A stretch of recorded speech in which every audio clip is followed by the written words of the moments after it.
ప్రపంచవ్యాప్తంగా మహానగరాలు నిర్మించడంలో లాభమా నష్టమా? అట్లనే ఈ మహానగరాలలో నిర్మించే ఆకాశ ఆర్మ్యాల వల్ల ఎటువంటి నష్టం ఉంది? ప్రకృతికి కానీ వాతావరణానికి ఎటువంటి నష్టం అనేది ఉందనే విషయాన్ని ఈ వీడియోలో చర్చించుకుందాం. ముఖ్యంగా ఆకాశ ఆర్మ్యాలు నిర్మించడం వల్ల గాలి కొంతవరకు డిస్టర్బ్ అయినా కానీ మిగతా సమస్యలు అనేవి పెద్దగా ఏముండవు. అన్నింటికంటే పెద్ద సమస్య ఏంటంటే భూగర్భంలో నుంచి వాటర్ని తీయడం. భూగర్భం నుంచి వాటర్ అనేది ఒకే చోట ఎక్కువ వాటర్ను బయటికి తీయడం వలన భూమి లోపల ఉన్న వాటర్ మొత్తం బయటకు వచ్చేసి అక్కడ హ్యాలోస్ ఏర్పడతాయి అన్నమాట. అంటే చిన్న చిన్న ఖాళీ ప్రదేశాలు భూమి పొరల మధ్యన ఏర్పడడం జరుగుతుంది. ఈ పొరల మధ్యన ఏర్పడ్డ ఖాళీల వల్ల భూమి సాంద్రత గట్టితనం తగ్గిపోయి ఏదైనా చిన్న చిన్న విపత్తులు వచ్చినా పైనంగా సడన్గా ఏదైనా వాటర్ ఫ్లో వచ్చినా కానీ అనుకోని సంఘటనల కారణంగా ఈ లోడ్ ఎక్కువైనప్పుడు ఆటోమేటిక్గా భూమి సింకింగ్ జరుగుతుంది.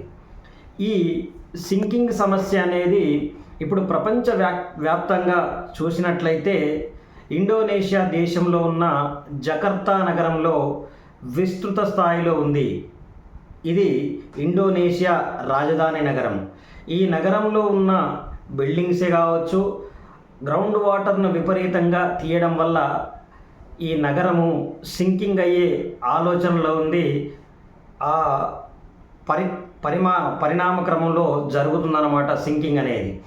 శాస్త్రవేత్తల అధ్యయనం ప్రకారము 2050 వరకు ఈ నగరంలో సుమారుగా సగం భవనాలు అనేవి సింక్ అయ్యే అవకాశం ఉందని చెప్పి శాస్త్రవేత్తలు సూచించడం జరిగింది. ఇదే విధంగా తైవాన్ హోచిమిన్ సిటీ అని ఇట్లా కొన్ని సిటీస్ అనేవి ఉన్నాయి.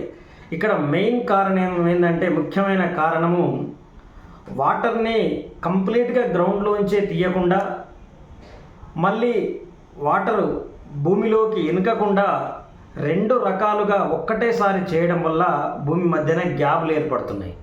ఈ గ్యాపులు ఏర్పడవద్దంటే కాలువల నుంచి, నదుల నుంచి పైప్ లైన్ల ద్వారా సేకరించిన వాటర్ని వినియోగించినట్లయితే, అలాగే సిటీలో చెట్లు పెంచే విధంగా కొంత ఖాళీ ప్రదేశాలను అక్కడక్కడ బిట్లుగా వదిలేసినట్లయితే, చిన్న చిన్న చెరువులుంటే పూడ్చకుండా ఆ చెరువులను సద్వినియోగపరచుకున్నట్లయితే ఈ వాటర్ చెరువుల ద్వారా, ఈ చిన్న చిన్న గార్డెన్ల ద్వారా ఇటువంటి భూమి నుంచి లోపలికి ఇనికి వాటర్ అనేది మళ్ళీ రీస్టోర్ కావడం జరుగుతుంది.